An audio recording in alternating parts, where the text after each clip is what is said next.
امروز خلق خیش بسیم و بزر کنند. بیزر اگر برادر زو هم حذر کنند. زردار اگر چی نادان گویند عاقل است، بیزر اگر چی دانا مثلش بخر کنند. زردار اگر بمیرد خیشان و غیر گیریند، بیزر اگر بمیرد کم چشم تر کنند. زردار را به مجلس جای دهند بسر، بیزر اگر بیاید جا تنگ تر کنند.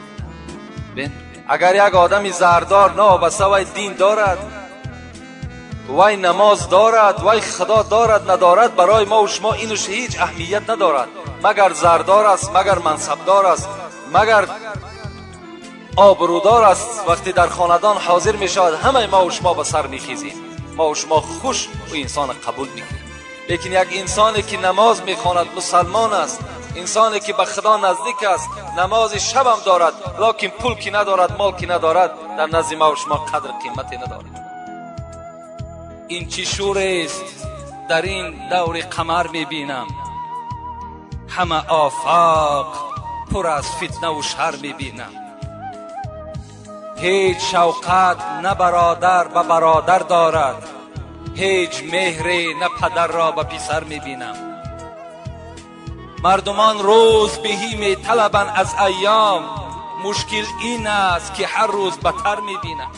ابلهان را همه شربت ز گلاب و قند هست، خود دانا همه از خون جگر می بینم. اسب تازی شده مجروح به زیر پالان، طوق زرین همه در گردن خر می بینم. طوق زرین زیب اسب داشت، این منصب و این پیشوایی زیب آدم خواندگی و زیب آدم دانا داشت، لیکن این طوق زرین هم در گردن خر پرتافتم. حالان که برای خر همان جیل، همون پالانی که ذکر کرد، همان جیل کونه مناسب بود، نه این طوق زرین. همین است که شاعر حافظ میگوید از تقاضای زمان و گردش چرخی فلک، خیرس را گفتم تقای و خوک را گفتم امک. زمان شد میگد، یک زمان برپا شد که همون آدمایی که طبیعت خیرسانه داشتند یا طبیعت خوک مانند داشتند، اونها را ما به حیث امکی و به حیث تقه استفاده میکردیم. چیکار کنیم؟ زمانی شد که اونها را ما تقه میگفتیم و امک میگفتیم، در حالتی که اونها از خوک هم از خیرس هم دیده پستر بودند. دختران را همه جنگ است و جدال با مادر، پسران را همه بدخواهی پدر میبینم. پند حافظ شنو ای خواجه، برو نیکی کن که من این پند به از گنج و گوهر میبینم. ندانستیم قدر امتی را، ندانستیم قدر امتی را، نکردیم پیروی سنتی را. دریغ از امتی نوگی زبانی، چی باشد حال روز امتحانی. نباشد راز ارواح نبینا، چگونه بیندش در حشر فردا. قطار امتان خواند چه خوب است، قطار امتان خواند چه خوب است، وگرنه مشکل اهل ذنوب است. اگر در حشر گرداند ز تو روی، ندارد سود آنجا صد کنی موی. ز صدق دل به احمد پیروی کن، حضرت مولوی میگوید ز صدق دل به احمد پیروی کن، مشو نوگی زبانی امتی کن. اگر امت میشوی، اگر مسلمان میشوی، صدقا مسلمان شو، زیرا خدای تو میگوید و من کفر فإن الله غنی حمید. ای بندگان من، ای مخلوقان من، اگر همگی همین 6.5 میلیارد آدمی که در روی دنیا هستین همه کافر کشین، من باک ندارم، من بای هستم. من همه شما را سرنگون در دوزخم جا میکنم اگر همه که کافر شین. برای خداوند کافر شدن شما، مسلمان شدن شما هیچ باکی نداره. شما هر چی میکنین برای جان خودتان میکنین. امروز هر عادت دارین، هر معرکه‌ای که در خانه دارین، طبق دستورات قرآن کنین. نامتان امت است، سزاوار امتی را شایسته باشید. همین نام امتی را در دیوان، در همون نامه اعمالتان خط نزنین. مسلمان بودن تو کی بکار است، مسلمان مردن اینجا اعتبار است. مرده در وقت غسل با غسال، گوید این حرف با زبان حال. بود مثل تو تر و تازه، قوت داشتم به اندازه. همراه جسم بود جان من، مدت گفتم این و وان من. در محلی که کردم و گفتم، بود فکرم عیالم و جفتم. تا که گشتم خراب و بیچاره، ناتوان حال زرد رخساره. میروم برای زیمو باریک، در دوام میگفته است، میروم برای زیمو باریک، میدرایم به خانه تاریک.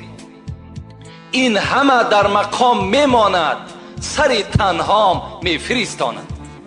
آنچه بگذشت وقتی جان دادن، شرح آن را خدای داند من. بعد از این عقوبه هاست پی در پی، می ندانم چه بگذرد در وی. گوش باید که بشنود این را، بکند فکر جان شیرین را. برای این سخنها گوش در کار، گوشی سر با جمله حیوان همدم است، گوشی دل مخصوص نسل آدم است. برای این سخنها گوش دل لازم، گوش باید که بشنود این را، بکند فکر جان شیرین را. چشم باید عبرتش بیند، بر سر جاده عمل شیند. با چشم میبینی مرده را میشوی، با چشم میبینی تابوت را میبرداری، با چشم میبینی برده را در لحد جا میکنی. لکن تعجب آور است که خود عبرت نمیگیری، خود به خود نمیای که فردا من هم داخل این قبر هستم، من هم البته یک مردشوی را بهر من میکابند. این شب به یاد ما و شما نمیآید. چشم باید عبرتش بیند، بر سر جاده عمل شیند. عقل باید کار فرماید، مرده را بیند و به خود آید. مخند اینجا که مژگان تو گریان است در فردا، اگر ریزی در اینجا اشک خندان است در فردا. به اندوه قیامت زرد کن رخساره گلگون، بسان شمس انور ماه تابان است در فردا. مکن جور و ستم بر جان خود از ترک فرمانش، مکن جور و ستم بر جان خود از ترک فرمانش. به غیر عقبه ها 7 درک سوزان است در فردا. خدا رحمت و مغفرتش کند. و خدا قسم همه آیت است، همه حدیث است.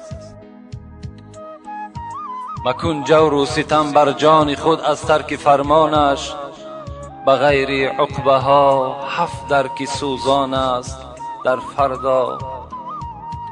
کسی گر اندر اینجا خرمن طاعت نبردارد، کسی گر اندر اینجا خرمن طاعت نبردارد، به صد افسوس و حسرت ها پشیمان است در فردا. چرا ای کلمهج، چرا ای کلمهج با جلوه این زال می نازی، ولیکن عیشگاهی خاکساران است در فردا.